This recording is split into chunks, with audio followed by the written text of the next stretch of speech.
रिया की शादी के बाद आर्यन खन्ना की दुनिया बदल चुकी थी। वह बिजनेस मीटिंग्स में बैठता था, क्लाइंट से बात करता था, लेकिन दिमाग में सिर्फ एक ही नाम घूमता था, परी। परी, हर मुस्कुराहट में उसका चेहरा, हर खामोशी में उसकी आवाज़ और हर सांस में वही मासूमियत। वो खुद को समझाता था, ये बस अट्रैक्शन है, ओनली अट्रैक्शन। पर दिल कहाँ किसी की सुनता है। उसका दिल कहता था, नहीं, ये उससे कहीं ज़्यादा है। इसीलिए उसने एक फैसला लिया, जहाँ परी थी वही जाएगा, चाहे 1000 बहाने बनाने पड़े। और परी थी कैफे सैफरॉन में। कैफे सैफरॉन, फिर एक मुलाकात। अगले कुछ दिनों में आर्यन ने हर दूसरी मीटिंग उसी कैफे में शिफ्ट कर दी। कभी लैपटॉप लेकर बैठता रहता था, कभी फाइल्स खोलकर। पर असल वजह सिर्फ परी थी। हर बार जब परी उसके पास आती, उसकी आंखों में वही शर्माती हिचकिचाहट और आर्यन के दिल में वही खामोश मुस्कान। वो बातें शुरू करना चाहता था, पर परी अपनी दुनिया में सलीके से खोई रहती। आर्यन को ये और भी खींचता था, उसकी सादगी, उसकी दूरी और उसकी खामोशी। एक दिन कैफे में कुछ हलचल। कैफे यूजुअल भीड़ से भरा था, जैसे रोज भरता था। परी काउंटर से निकलकर टेबल पर ऑर्डर दे रही थी। तभी एक ग्राहक ने बदतमीजी से उसकी कलाई पकड़ ली। सुनो ना, इधर बैठो जरा। परी घबराई, हाथ छुड़ाने लगी। प्लीज छोड़िए, ऐसी बात मत कीजिए। पर वो आदमी हंस रहा था। उसी टेबल के पास बैठा एक और शख्स उठा।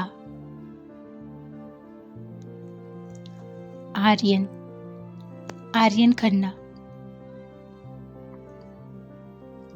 उसकी आंखों में पहली बार इतना गुस्सा था कि पूरा कैफे खामोश हो गया। वो आया और बिना एक सेकंड सोचे जोरदार थप्पड़। पूरा कैफे गूंज उठा। आदमी लड़खड़ा गया, चेहरा लाल। Are you mad? आर्यन की आवाज बर्फ जैसे ठंडी। एक और शब्द बोला तो मैं तुम्हें इस कैफे से बाहर फेंक दूंगा। माफी मांगो उससे, अभी, इसी वक्त। वो आदमी डर के मारे कांप गया। सीधे परी की तरफ देखा। सो सॉरी मैम, मेरी गलती थी। परी की आंखें भर आई। आर्यन ने उसकी तरफ देखा और पहली बार उसकी आवाज इतनी नर्म हुई। तुम ठीक हो? परी ने बस सिर हिलाया। दिल तेज धड़क रहा था। वो दूर चली गई, पर उसके कदम कांप रहे थे।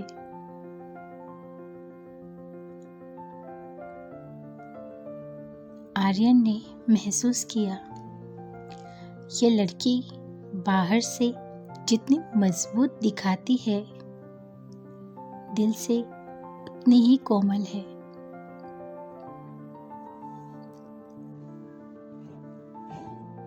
उसी शाम दिल की खामोशी। आर्यन कैफे बंद होने तक रुका रहा। परी बाहर निकली तो वो उसके सामने आ खड़ा हुआ। तुम मुझसे बच क्यों रही हो? उसकी आवाज धीमी थी, पर दर्द से भरी। परी ने नजरें झुका ली। ऐसा कुछ नहीं, परी ने कहा। इस बार आवाज सचमुच टूटी हुई थी। मैं तुम्हारा दोस्त बनना चाहता हूँ, बस इतना ही। परी का दिल धड़क उठा। उसे उसकी आंखों में एक सच्चाई दिखी जो उसे डराती थी। वो बस इतना बोली, दूरी रखना ही अच्छा होता है आर्यन सर, और चली गई। आर्यन वहीं खड़ा रह गया। उसके इनकार ने उसके दिल को पहली बार चुभन दी। कुछ देर बाद वो सीधा रिया से मिलने उसके घर गया। आर्यन ने उसे सब कुछ बताया और पूछा,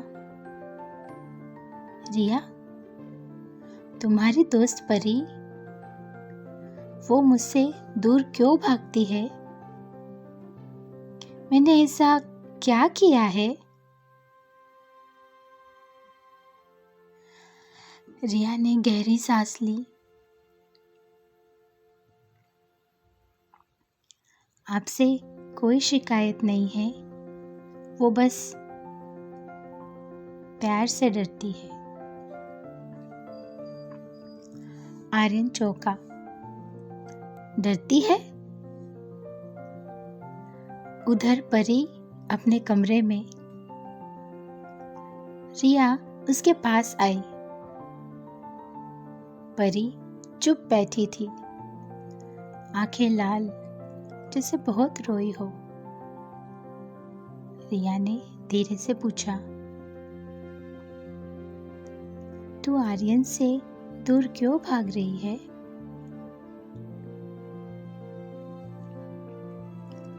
परी का दिल भर आया और वो टूटे सुर में बोली, क्योंकि मैं अफेयर में यकीन नहीं रखती।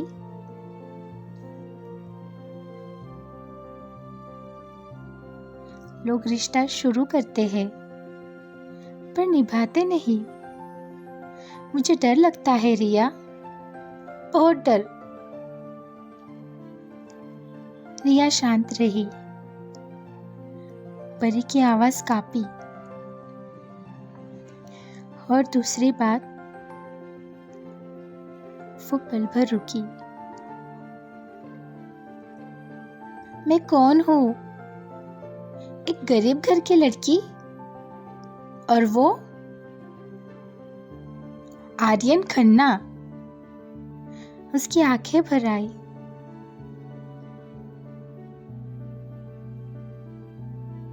मैं उसके लायक नहीं हूँ रिया। उसे खोने से पहले ही दूरी बढ़ा दूं तो बेहतर है। रिया ने उसका हाथ पकड़ लिया। पर दिल उसे मानता है ना। परी की आंख से आंसू गिरा। वो फुसफुसाई, हाँ, दिल तो कब का हार गया है।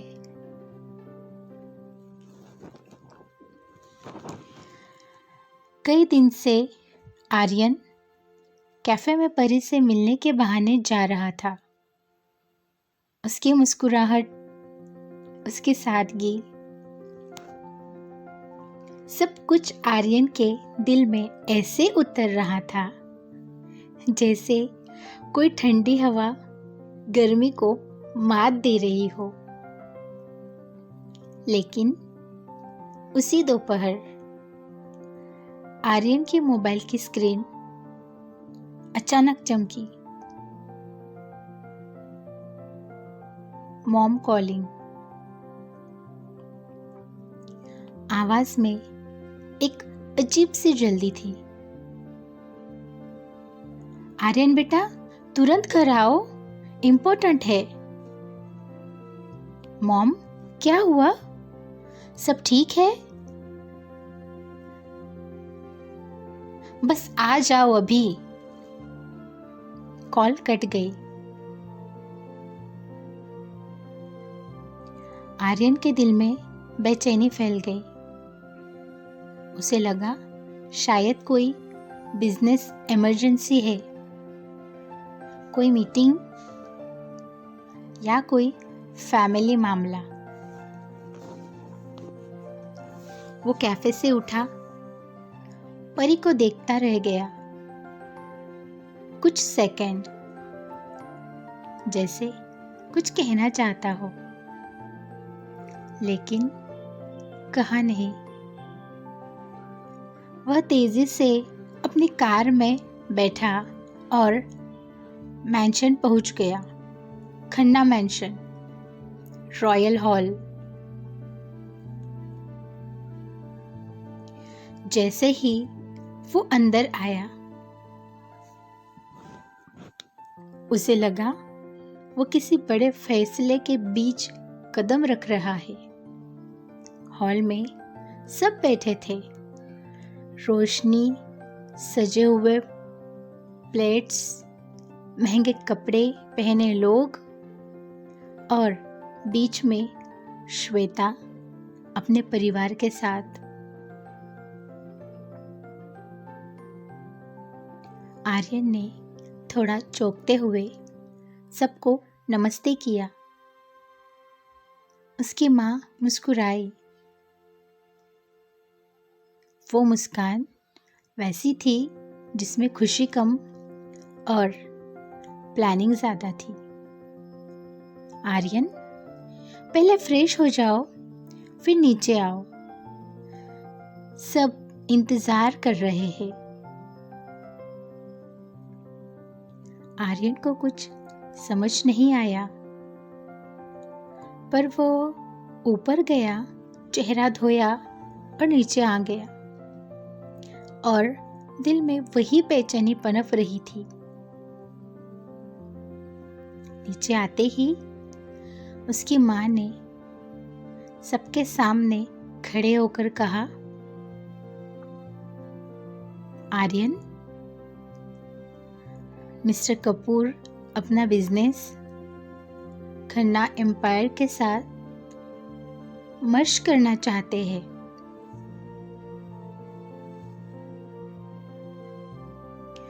आर्यन हल्के से मुस्कुराया। दैट्स ग्रेट मॉम, लेकिन इतनी जल्दी में हमें। उसकी माँ ने बात बीच में ही काट दी। आवाज धीमी लेकिन सख्त।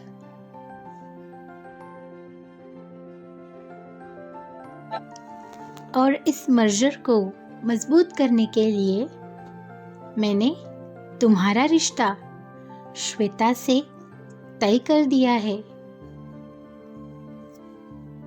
आर्यन जैसे पत्थर बन गया। हल्की हंसी श्वेता के गालों पर आई शर्म और दोनों परिवार की आंखों में भविष्य का सपना सब उसके सामने तैर रहा था, लेकिन उसका दिल कहीं और अटका था, परी पर। उसकी माँ आगे बोली, आर्यन, आज बस एक फॉर्मेलिटी करनी है। उन्होंने मेज से एक अंगूठी उठाई। ये अंगूठी श्वेता को पहना दो। असली एंगेजमेंट हम ग्रैंड करेंगे। हॉल सुन था, सबकी नजरें बस आर्यन पर। आर्यन का दिल धड़क रहा था, पसीना हथेलियों में जमा हो गया। वो जाकर भी कुछ बोल ना पा रहा था। उसे बस एक चेहरा याद आया। कैफे में चाय गिरते हुए डरती कांपती परी और वो मासूम आंखें। माँ की आवाज फिर आई, आर्यन बेटा, अंगूठी पहना दो। अंगूठी उसके हाथ में थी, लेकिन उसका हाथ कांप रहा था।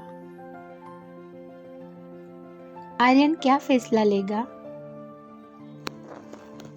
क्या वो परी के पास जाता है या मजबूरी में अंगूठी पहना देता है? जानने के लिए कमेंट कीजिए और पार्ट 4 का इंतज़ार कीजिए।